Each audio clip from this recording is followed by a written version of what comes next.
پوری دنیا میں اردو سے محبت کرنے والوں کو آداب۔ اردو تلفظ اور املا کی نئی ویڈیو کے ساتھ حاضر خدمت ہوں۔ ہمارا آج کا پہلا لفظ ہے سفر۔ غور سے سنیے، سفر۔ یہ جو لفظ ہے اس کا جو پہلا حرف ہے وہ ہے سین۔ سیٹی کی آواز باقاعدہ نکلتی ہے سین میں، سین۔ اس حرف سے سفر لکھتے ہیں۔ انگریزی میں اس لفظ کا متبادل ہے جرنی۔ عموماً طلبہ سفر اور صفر میں غلطی ضرور کرتے ہیں۔ صفر کو کبھی سین سے لکھ دیں گے اور سفر کو صاد سے لکھ دیں گے۔ یہ مسئلہ لازمی طلبہ کے ساتھ پیش آتا ہے، لہٰذا آپ جب جرنی یعنی ٹریولنگ کے لیے اور کسی جگہ پہنچنے کے لیے سفر کا لفظ استعمال کریں تو کبھی بھی صاد سے اس لفظ کو تحریر نہ کریں۔ اسی لیے آپ دیکھیں اسکرین پر صفر جو لفظ لکھا ہوا ہے سفر کے طور پر، اسے میں نے کراس کا نشان لگا دیا ہے، حالانکہ اس صفر کے معنی بھی موجود ہیں، اس کے معنی زیرو کے ہیں۔ زیرو، صفر، ہندسہ ہے وہ، ریاضی کا ہندسہ ہے وہ صفر۔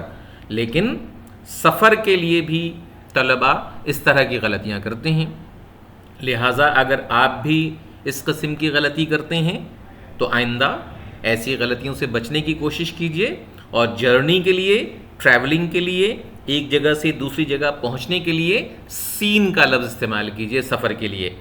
سفر جو لفظ ہے اس کو جملے میں کیسے استعمال کریں گے اسکرین پر ملاحظہ کیجیے۔ بعض اوقات آپ کو سفر کے دوران ایسے لوگ ملتے ہیں جو ہمیشہ یاد رہ جاتے ہیں۔ پھر سے سنیے، بعض اوقات آپ کو سفر کے دوران ایسے لوگ ملتے ہیں جو ہمیشہ یاد رہ جاتے ہیں۔ ہمارا آج کا دوسرا لفظ ہے احتیاط۔ غور سے سنیے، احتیاط۔ دیکھیے الف کے نیچے بھی زیر ہے اور تے کے نیچے، تے میں بار بار کہہ رہا ہوں، تے کی آواز ہے، توئے کی نہیں ہے، کیونکہ بچے یہ غلطیاں کرتے ہیں، تے کی جگہ تو استعمال کرتے ہیں۔ تو احتیاط میں الف کے نیچے بھی زیر ہے اور تے کے نیچے بھی زیر ہے، اور اس میں جو ہا کا استعمال ہے آپ اسے بھی غور سے دیکھیے۔ آخر میں توئے کا استعمال ہے، یعنی احتیاط میں ہے کے بعد حرف تے کا استعمال ہے اور آخر میں توئے کا استعمال ہے۔ لہٰذا اپنی آنکھوں میں تصویر کو، اس لفظ کی تصویر کو غور سے بٹھائیے، کیونکہ عموماً طلبہ اس لفظ کو لکھتے ہوئے آخر میں توئے کی جگہ تے استعمال کر لیتے ہیں اور بیچ میں تے کی جگہ توئے کا استعمال کر لیتے ہیں، اور یہ دونوں املا غلط ہیں۔ آپ اسکرین پر دیکھ رہے ہوں گے میں نے ان دونوں الفاظ پر کراس کا نشان لگایا ہے، یعنی یہ دونوں املا غلط ہیں۔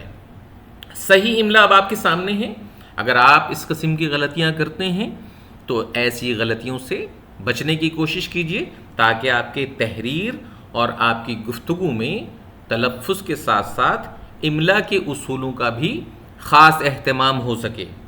اس لفظ کو ہم انگریزی کے متبادل کے طور پر اگر دیکھیں تو کیئر اور پریکاشنز کے جو الفاظ ہیں وہ انگریزی متبادل کے طور پر استعمال ہوتے ہیں۔ احتیاط کے انگریزی متبادل کے طور پر کیئر اور پریکاشنز کا لفظ استعمال کیا جاتا ہے، اور اس لفظ کو جملے میں ہم کیسے استعمال کریں گے؟ غور سے دیکھیے۔ مشہور کہاوت ہے کہ احتیاط علاج سے بہتر ہے۔ آپ کبھی کبھی جب مضمون شروع کریں یا اس طرح کے کوئی کام میں اس طرح کی کہاوتوں کا استعمال کرنا چاہیں تو ایسے جملہ ہم لکھیں گے، مشہور کہاوت ہے کہ احتیاط علاج سے بہتر ہے۔ مجھے امید ہے کہ یہ چھوٹی چھوٹی ویڈیوز جو تلفظ اور املا کے حوالے سے آپ کے لیے بنائی جا رہی ہیں آپ کے لیے ضرور مددگار ثابت ہوں گی۔ 3000 الفاظ کی یہ ویڈیو سیریز جو کور وکیبلری کے حوالے سے ہم نے منتخب کی ہیں، یہ میٹرک، او لیولز اور اے لیولز کے طلباء کے لیے بے حد ضروری ہیں۔ کوشش کیجئے کہ ان الفاظ کو ضرور دیکھیں اور اپنی غلطیوں کو زیادہ سے زیادہ سدھاریں، اپنی تحریر میں، اپنی تقریر میں، اپنی گفتگو میں ان الفاظ کا استعمال کیجئے۔